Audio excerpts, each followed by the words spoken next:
Bonjour à tous et bienvenue sur la chaîne Astro. Cet hiver, je suis allé visiter Honfleur, un magnifique village français, absolument ravissant, 5e destination touristique de France.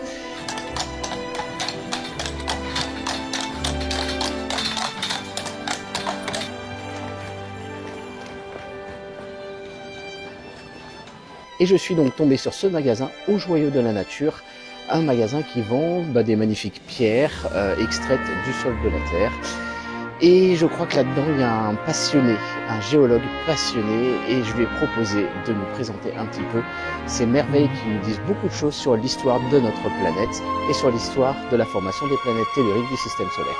Allez, c'est maintenant sur la chaîne Astro.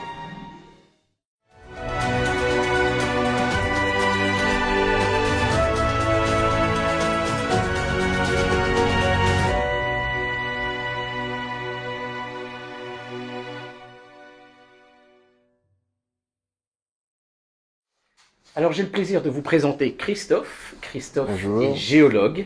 Christophe est passionné puisqu'il en a fait sa vie de pouvoir présenter et vendre toutes ces magnifiques pierres que l'on peut trouver sur notre planète. Christophe, est-ce que vous pouvez vous présenter un petit peu? Comment vous êtes arrivé dans la géologie? Eh ben, à l'âge de 7 ans, je me suis inscrit à un club de géologie. J'adorais les pierres et en voyant toutes les beautés qu'on pouvait voir sous le microscope, en fait, c'est les micro-minéraux et les beautés des minéraux qui m'ont amené à me passionner des pierres. Et ensuite, j'ai fait du coup mes études de géologue puisque ça correspondait à ma passion. Et puis, bon, après quelques méandres de la vie, j'ai ouvert un commerce de pierres et de minéraux. Voilà. Donc on est ici au magasin qui s'appelle Au Joyau de la Nature à Honfleur. L'adresse précisément c'est 4 rue du Puy. 4 rue du Puy. Et donc voilà, Christophe, je vous propose de nous faire un tour un petit peu. Je crois que vous avez des pierres qui sont extrêmement anciennes, de plusieurs milliards d'années. Oui. Ça va nous dire des choses extraordinaires sur la formation de la Terre, sur l'apparition de la protovie, sur l'apparition de la vie. Et puis aussi plein de minéraux différents. C'est extraordinaire, c'est vraiment des vrais joyaux. Donc voilà, Au Joyau de la Nature, la découverte des trésors cachés dans notre planète, c'est maintenant sur la chaîne Astro. Voilà, maintenant Christophe, c'est à vous. On vous suit pour découvrir notre planète. Ok, on va commencer peut-être par le début, les plus vieilles pierres que j'ai dans la boutique.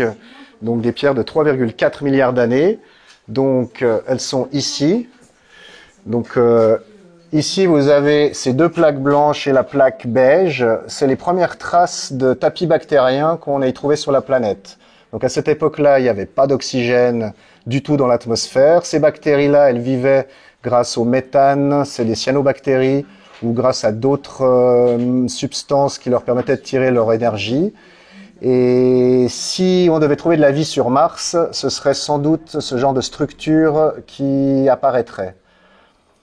Voilà. Après, à moins 3 milliards d'années, on a les premières bactéries qui ont inventé la photosynthèse. Donc, elles ont commencé à créer de l'oxygène sur la planète. Donc, ces plaques-là, c'est que des tapis bactériens. Donc, les bandes noires un peu métalliques, c'est les traces de tapis bactériens. Les bandes rouges, c'est les oxydes de fer, puisque tout l'oxygène qui était créé par les bactéries servait à oxyder le fer qui était dissous dans les océans.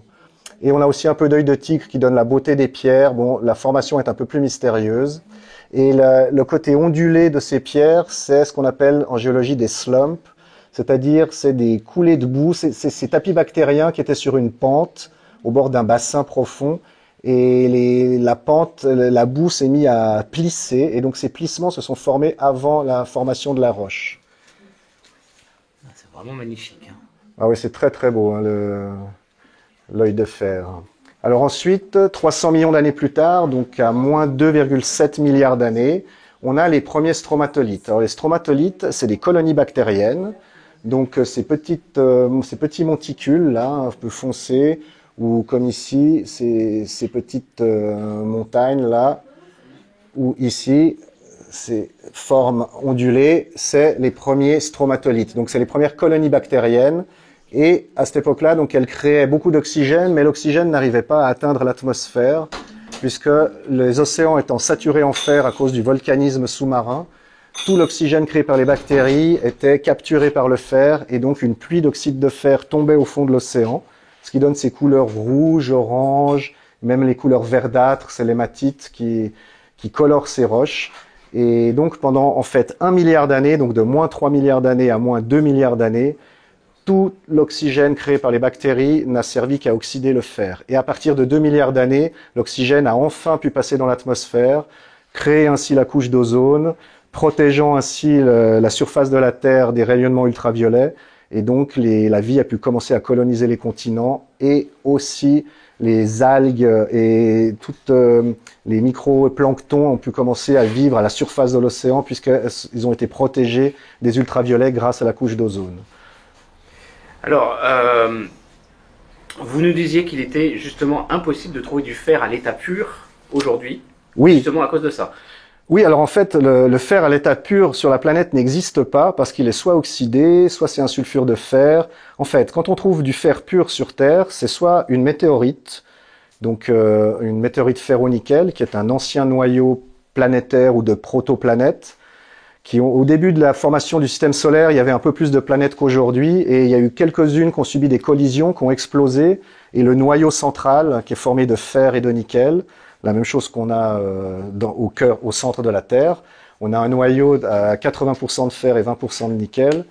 Donc, dans ces protoplanètes, celles qui ont explosé, certains morceaux de noyaux ont fini par retomber sur Terre. Et donc, parfois, on peut trouver du fer pur, mais c'est du fer extraterrestre. Ou alors, c'est du fer créé par l'homme.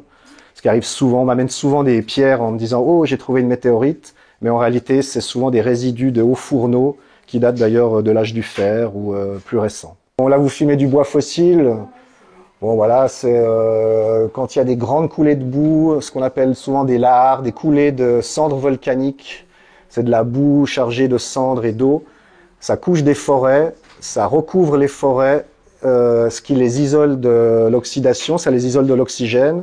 Et ensuite, lentement, avec ces poussières volcaniques boueuses, elles sont chargées de minéraux. Et donc, avec l'eau qui percole, petit à petit, le bois se transforme en pierre. Et ça fait des très belles structures de bois fossile.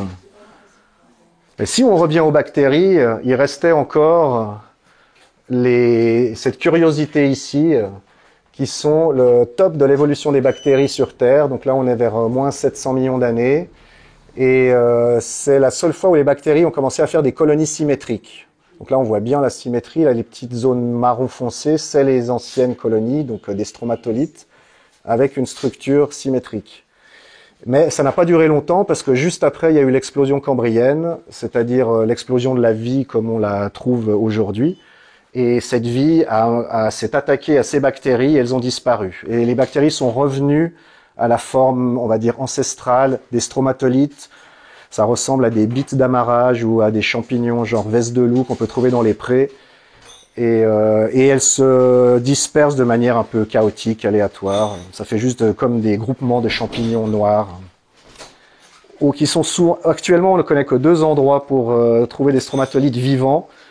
Dans la mer, c'est Shark Bay en Australie. D'ailleurs, c'est juste à côté de ce que je vous ai montré, les stromatolites. Donc, c'est amusant de voir que les derniers survivants sont à côté des premiers arrivés.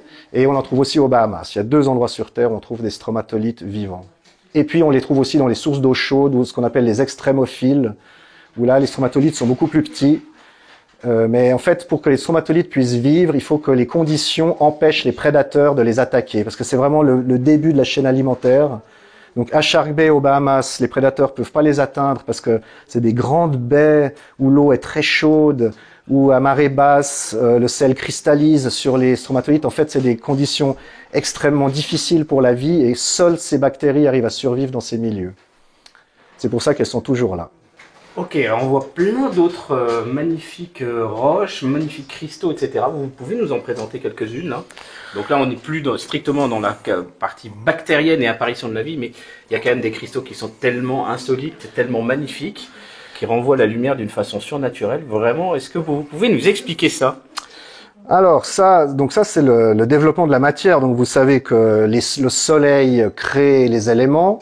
Après, il y a un petit côté amusant parce qu'on peut faire l'analogie avec comment on évolue à l'école. C'est-à-dire que le soleil crée des éléments, donc c'est comme créer des numéros de 1 à 100 à peu près, hein, avec l'hydrogène, 1 proton, 1 électron, l'hélium, 2 protons, 2 électrons, le lithium, 3, etc. Donc ça crée des éléments qui ont plus ou moins de protons et d'électrons. Et ensuite, quand le Soleil explose, puisqu'il y a 4 milliards et demi d'années, le Soleil précédent le nôtre a explosé, tous les éléments que le Soleil a formés en son sein se sont dispersés dans les alentours et puis ensuite ils se sont réamalgamés. Donc, après l'explosion du précédent Soleil, tous les éléments se sont dispersés et puis il y a la matière s'est reconcentrée pour reformer un nouveau Soleil, celui qu'on connaît actuellement. Et une partie des éléments lourds, souvent, se sont mis à tournoyer et petit à petit, ils se sont agglomérés. Et en refroidissant, les minéraux ont pu se former. Donc, après avoir créé, on va dire, une série presque de numéros, on a commencé à créer la symétrie. C'est-à-dire qu'en formant des molécules, les éléments s'assemblent et en s'assemblant entre eux, ils créent des structures cristallines. Donc là, on a différents types de géométrie. On a par exemple le quartz, qui a une symétrie à 6 côtés, donc c'est hexagonal, ou on appelle ça aussi trigonal. C'est soit un double trigonal ou un hexagonal. Donc ça, c'est une des formes de cristallisation. On connaît 7 formes de cristallisation en tout. Il n'y en a pas plus, il n'y en a pas moins. 7 formes. On a du coup aussi le cube, parce que la pyrite, c'est vraiment le minéral qui est un peu phare de la symétrie cubique. On voit bien la beauté des cubes. Hein. D'ailleurs, vous avez vu, c'est très joli. Hein, Et ça, c'est de la pyrite exceptionnelle. Elle est miroir, on se voit dedans. Ça, c'est des cristaux exceptionnels. Et d'ailleurs, si vous voulez voir la roche, on voit bien à l'intérieur de la roche, vous voyez, il y a plein de cristaux. Et là, si je les dégageais un petit peu avec un percuteur ou un micro-sableuse, je pourrais faire la même chose que ce que vous avez là. Donc, des jolis cubes pris dans la gangue. Donc voilà, ça c'est la symétrie. Il y en a qui sont amusants là, celui-là par exemple. Ah oui, oui, ça c'est les cubes dans les cubes. Alors voilà, la magie de la nature. Ah, c'est étonnant. C'est invraisemblable. Hein. De toute façon, c'est des cristaux naturels de pyrite. Voilà. Après, on peut remonter une dernière forme cristalline qui est assez amusante aussi. C'est la calcite optique. Voilà, ça c'est de la calcite, c'est ce qu'on appelle le spat d'Islande, parce qu'en fait les Vikings utilisaient cette pierre pour trouver la position du soleil dans le brouillard. Alors on ne sait pas encore tout à fait comment ils faisaient, mais on a trouvé beaucoup de ces pierres dans les sacs en cuir des Vikings dans leurs tombes. Et alors là c'est une autre forme cristalline, c'est monoclinique il me semble, et la particularité c'est que tous ces cristaux, si vous les mettez les uns avec les autres, ah oui. vous voyez, ils ont toujours le même angle. Toujours le même angle. Ça veut dire qu'en fait, pour chaque minéral, les angles sont toujours identiques. C'est étonnant. Voilà. Et alors, en plus, la calcite optique, elle a une particularité, c'est que c'est une pierre biréfringente. Ça veut dire que, je vais vous montrer ça, quand on regarde à travers, on voit en double. On voit très très bien. Et d'ailleurs, ce qui est amusant, c'est que quand on le tourne, on peut voir la biréfringence qui... Ah, il y a... Voilà. Quand on tourne, on voit la biréfringence qui tourne avec le cristal. Ah, c'est étonnant. Voilà. On utilise ça d'ailleurs dans la technologie laser pour diviser les rayons laser. Voilà. Mais avec des versions très très très pures, quoi, forcément. Oui, bah oui, c'est ça. Ah, excellent. Voilà. Alors là, moi, je vois une pierre fascinante. Alors oui, la labradorite, c'est un feldspath. Donc le feldspath, c'est un des 3 composés des granites. Donc un granit, c'est composé de quartz, de feldspath et de mica. Le feldspath a comme particularité d'avoir une iridescence. Donc ça, c'est le plus beau des feldspaths. C'est une pierre qui renvoie beaucoup de couleurs. Des bleus, des verts, des jaunes, des violets. C'est assez extraordinaire. Et en général, le feldspath a une iridescence blanche. Mais voilà, la labradorite, c'est un peu particulier. Par contre, je pourrais pas vous expliquer comment on arrive à avoir de telles couleurs, parce que là, il faut rentrer un petit peu dans la physique quantique, un domaine que je ne maîtrise pas du tout. Voilà, donc là du cristal de roche, ça c'est joli aussi comme forme. Ah, c'est très joli. Alors, c'est un des minéraux les plus classiques, hein. On en trouve par exemple beaucoup au Mont Blanc, dans tous les grands massifs granitiques. On trouve beaucoup de cristal de roche, mais ça reste une très belle pierre. Parfois, elles ont des transparences parfaites. Alors, les météorites. Donc, voilà, ici, on a plusieurs choses. On a ça. Voilà, ça, c'est un gros morceau de météorite ferro-nickel. C'est très très lourd, c'est du fer pur. Il y a un petit peu de nickel dedans, il y a 7% de nickel, 92% de fer. Ça, c'est le morceau d'une météorite plus grosse. Ce serait... Bon, ça, c'est une météorite rocheuse, mais en gros, si je cassais cette météorite, ça, c'est un morceau d'une météorite plus grosse qu'on a fragmenté en petits morceaux. Ensuite, ça, c'est un morceau de Campo del Cielo. Donc, c'est la même météorite. Ça, c'est un morceau qui a eu une trajectoire dans l'atmosphère, parce qu'il y a un peu de croûte de fusion.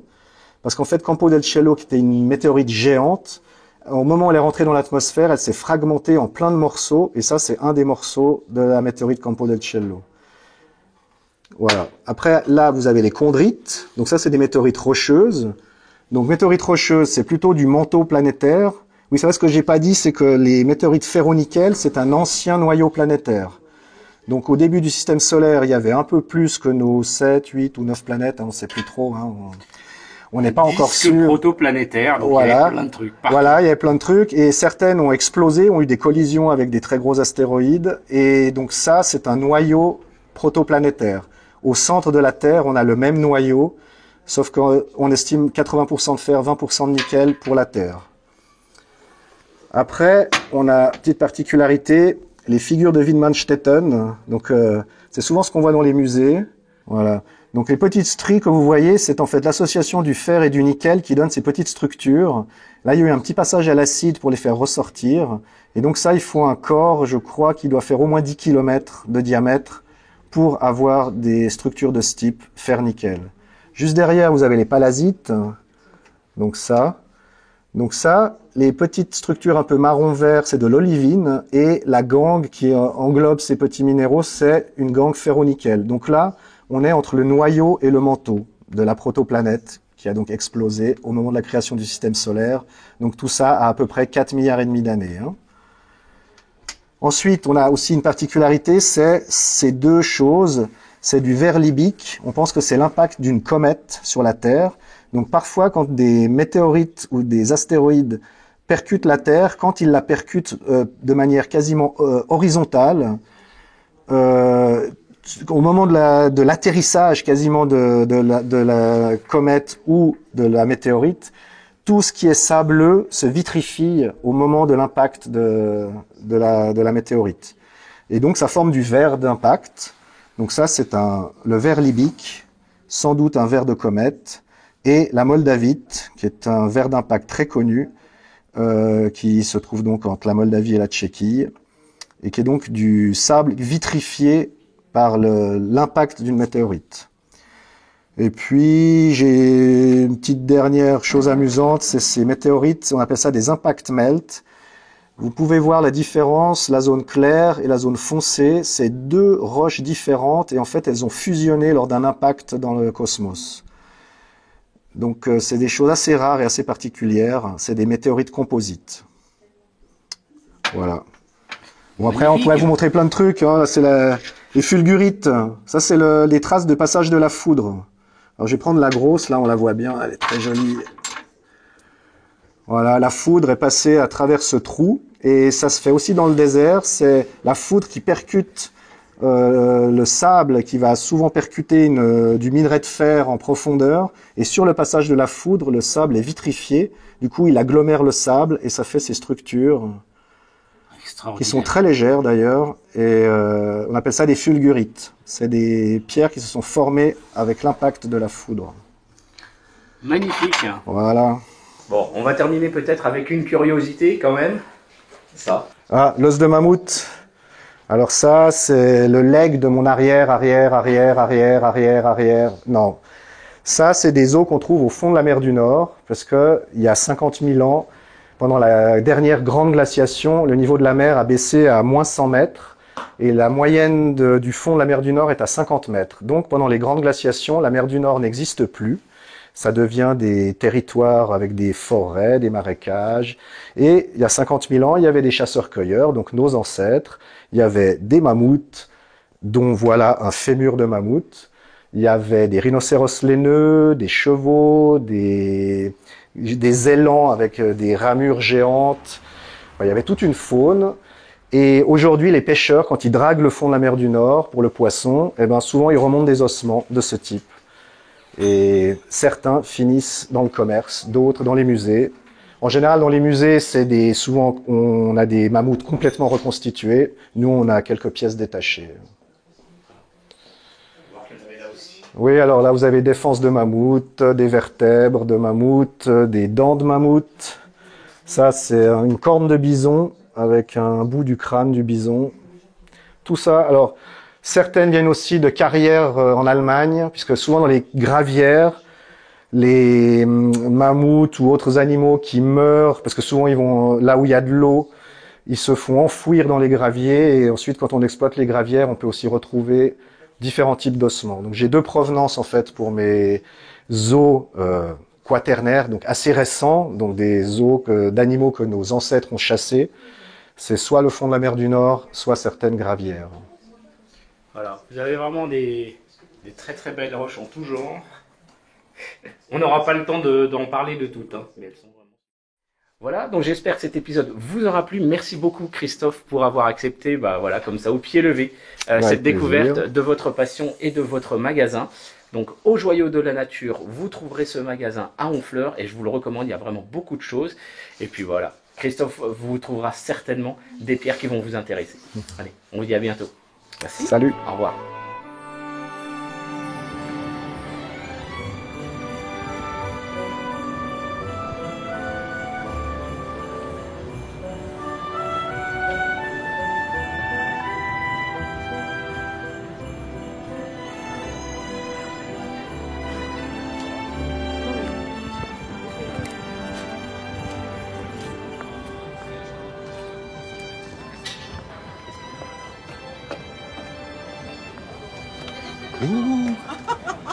Des gaufres belges, c'est les meilleurs. Vive la Belgique! Vive la Belgique! Des gaufres belges, des vrais gaufres, et la vue sur Honfleur. Le bonheur.